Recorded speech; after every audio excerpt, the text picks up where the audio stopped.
Hello again everyone. Today I'll be doing a tutorial on how to properly set up Essentials. Along with it in another video will be a tutorial on how to set up Group Manager. First, what you're going to want to do is you're going to want to come to the Spigot Essentials link that I'll provide in the description below. You'll download every single one of these and you'll put it inside of your server plugins folder.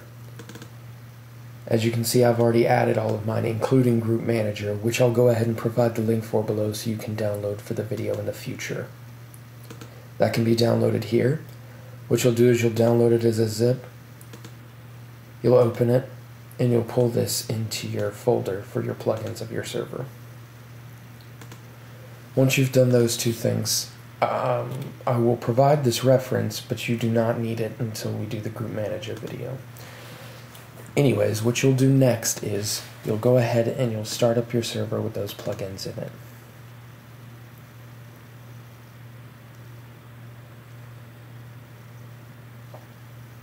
Once your server says that it is done and loaded, go ahead and use the command or issue the command PL. It'll list the plugins that you have on the server. As you can see, all of our plugins are listed here. So next thing that you'll want to do is you'll want to go ahead and opt yourself in the console for future use. Now, as you can see, you're opt. Make sure that if you've been on your server before, you remove the player data. It'll be essential for when we do the configuration of Essentials. Go ahead and go on your server for the first time. As you can see, this is the default of how you load as an operator in red, right here. Also, this is our welcome message as a default. So what we're going to go ahead and do is we're going to go ahead and disconnect from the server. I'm going to stop the server, although you can just reload after we're done with the configuration. However, I never recommend reloading.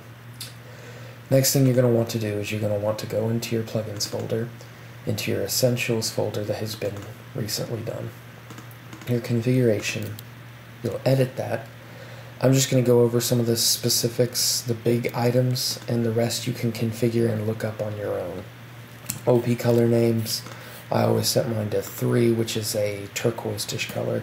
I remove that because I don't like nickname prefixes. I set it to 25. Change display name, I'd always set that to true so you can change it in the future if you have a plugin such as Multiverse or Factions. Teleport cooldown, I set it to 3. I set the teleport delay to 3. Invulnerability, that's up to you. Cooldown, that's if you give someone that permission node for the heal of the feed, which is something that you'll do for probably some sort of donator rank. Warn on Smite spawn mob spawn limit, I set that to 1 because you don't need that lag in your server. Nicknames in clear, you can enable any of these that you want to, disable any that you want to, but they're not essential. Kits, I always create my own kit, as you can see in a moment. So as you can see, what I've done here is I've typed out and added my own kit here at the bottom that I want our defaults to have. I call it starter, and I set the delay to 6,000 for anyone with the permission node. That means that's how frequently they can get the kit, unless they have a permission to do overriding kit perms. I have some personal preference here by name, by enchantment. Also, this is a full diamond kit with stake and with a bow and arrows. The next thing we'll do is we'll enable all these signs.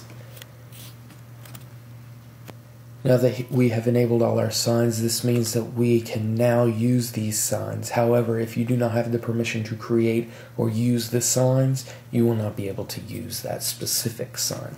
To disable, add the hashtag /Octothorpe or #, whatever you call it. And to enable it, remove it. They will all come automatically disabled with this next to them. How often you can use signs, I'd set it to 2 so that people aren't doing backups if you want to do that. Per warp permissions, that's if you want to add a permission node for a specific warp. Listing, all this is mostly personal preference. I would suggest setting the auto AFK kick to something like 960 seconds, which is 8 minutes. And then The next important thing would be custom join, or if you want to join silently as an operator, anyone with this permission, that means that you join the server, vanished, and silently. Custom join message if you want to set that. Custom quit message. I always set one because it's nice. I'll do one like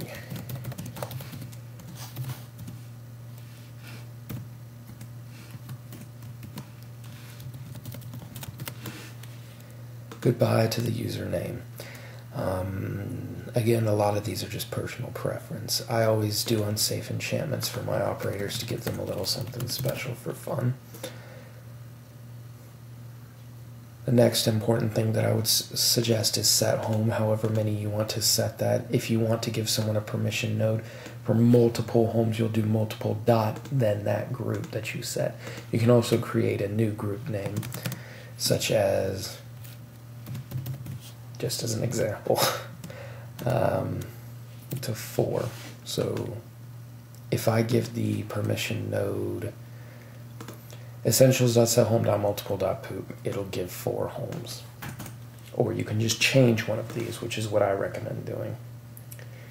Starting balance, I always set it to about 1,000. That way, if you have an essentials shop, which is what you'll want to do by enabling those signs, you can give them something to work with at the beginning. I always set this to 0 so that they can't have negative money.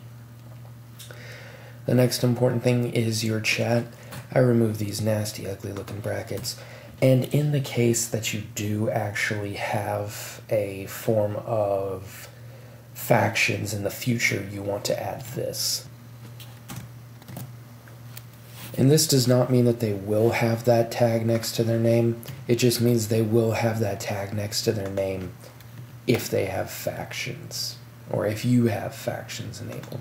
And you can put a space there if you want. I'll go ahead and add a space. Actually, no, I changed my mind. I won't. And the next thing that would probably be really important is making sure that PvP is enabled in here, as in it is not blocking PvP, because I always feel like if you really want to block PvP, you should use a world guard command, which is region flag, and then you'll put the flag in there, which in our case would be TVP, and then you'll put false or true. So that's just a personal preference. It'll also let you put in zones if you want to allow PvP somewhere, so that you don't have it all over the map, or if you do want it all over one world but not in another world. So the rest of these again are personal preference. And then you have some anti-build stuff, some use stuff. This is, again, all personal preference. And then I always like to set a nice little personal one here, which is 3 eyes for once. And then this, or maybe we'll set it to that for fun. And then we'll change our starter kit to the one that I made. However, if you want to keep it as the original starter kit, just go ahead and leave it as tools, which it will just give them a set of stone tools. And again, you can customize a lot of this stuff to make it awesome or not. Again, that's all up to you. And now what we're going to do is we're going to go ahead and click Control S if you're using Windows, and or Save As, and then you can save, replace it, yes. If you're reloading your server, just type the command reload in there. There we go. You'll type reload. If not, which I don't suggest you using reload, just go ahead and start your server again, and it'll have that configuration already ready. So as you can see, everything is loaded up properly. Not getting any errors in the console, which is always a beautiful thing. However, if you have 33 plugins like my server, you're going to get some errors. Refresh. So as you can see, we have our little introduction there. Welcome, captaingrambo, to the server that we added right there. We'll have some, yeah, I got the default kit. I also picked up an egg from a chicken.